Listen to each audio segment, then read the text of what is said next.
Assalamu alaikum, dear learners of class 5. Welcome to my new video. It's unit 5, activity 2.1 and page number 25. Our today's lesson is about student council. First of all, let us see what is the instruction. Look at the pictures and discuss in pairs. ছবিগুলো দেখো এবং জোড়ায় আলোচনা করো। Now, describe each picture in 1 or 2 sentences. এখন প্রত্যেকটা ছবি এক বা দুই বাক্যে বর্ণনা করো। First one is done for you. প্রথমটা তোমার জন্য করে দেয়া হলো। এই যে প্রথম ছবিটা সেটা এখানে করে দেয়া আছে। তো আমরা জানি ছবি বর্ণনা করার দুইটা ওয়ে আছে। একটা হলো ছবিতে প্রত্যক্ষভাবে তুমি যা দেখতে পাচ্ছ সেটা তুমি এক বা দুই বাক্যে লিখে নিবা, এবং সাথে তুমি এই ছবিটা দেখে তুমি কি মনে করছো, তোমার অনুমানটা কি, সেটাও তুমি এখানে অ্যাড করতে পারবা। তাহলে তোমার বর্ণনাটা আরও বেশি সুন্দর হবে। তো প্রথমটা আমরা একটু পড়ে নিই, দেখি তারা কিভাবে লিখেছে। Some students are standing in a line. এই যে আমরা এখানে দেখতেই পাচ্ছি কিছু শিক্ষার্থী লাইনে দাঁড়িয়ে আছে। এবং সেকেন্ড সেন্টেন্সটা যদি আমরা দেখি, they are ready to vote in the student council election. তারা স্টুডেন্ট কাউন্সিল ইলেকশনে ভোট দেওয়ার জন্য রেডি হয়ে আছে। যেহেতু এখানে একটা টাইটেল দেয়া আছে স্টুডেন্ট কাউন্সিল ইলেকশন, এই বোর্ডটা দেখে আমরা বুঝতে পেরেছি যে এখানে স্টুডেন্ট কাউন্সিল ইলেকশন হচ্ছে এবং এই শিক্ষার্থীরা তার জন্য রেডি হয়ে দাঁড়িয়ে আছে। তো আমরা সেকেন্ড পিকচারটাতে যাব।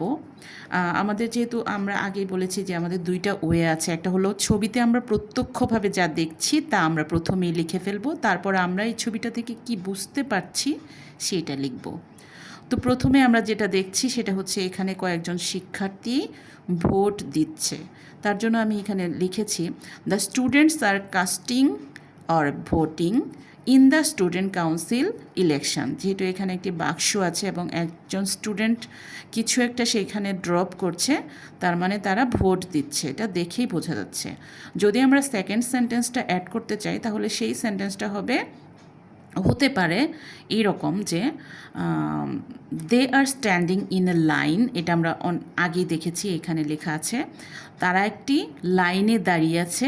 And in a disciplined way, তারা কিন্তু সুশৃঙ্খলভাবে দাঁড়িয়ে আছে। এই সেন্টেন্সটা দিলে তোমার বর্ণনাটা আরও বেশি সুন্দর হবে। And in the third picture, প্রথমেই আমরা ছবিটা দেখে একটা রাফ বর্ণনা কিন্তু দিতে পারি, এবং সেটা তোমার নিজের মধ্যে বাংলায়ও তৈরি করতে পারো তুমি। যেমন এখানে অনেকগুলো শিক্ষার্থী দেখা যাচ্ছে, তাদের হাতে ঝাড়ু আছে, সম্ভবত এটা স্কুলের সামনে। তো এইভাবে তুমি ধীরে ধীরে একটা একটা করে ইনফরমেশান অ্যাড করবে। যেমন there are many students, maybe they are cleaning. Maybe না, এটা আসলে নিশ্চিত যে তারা স্কুল ফিল্ড পরিষ্কার করছে। তো আমরা এক বাক্যে সেজন্য লিখে ফেলেছি the students are cleaning the school field. শিক্ষার্থীরা স্কুল ফিল্ড পরিষ্কার করছে কী জন্য?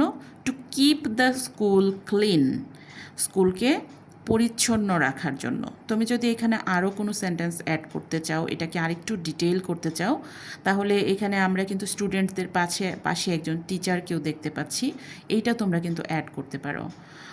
Just like a teacher is standing and observing the work, and maybe he is giving instruction to the students.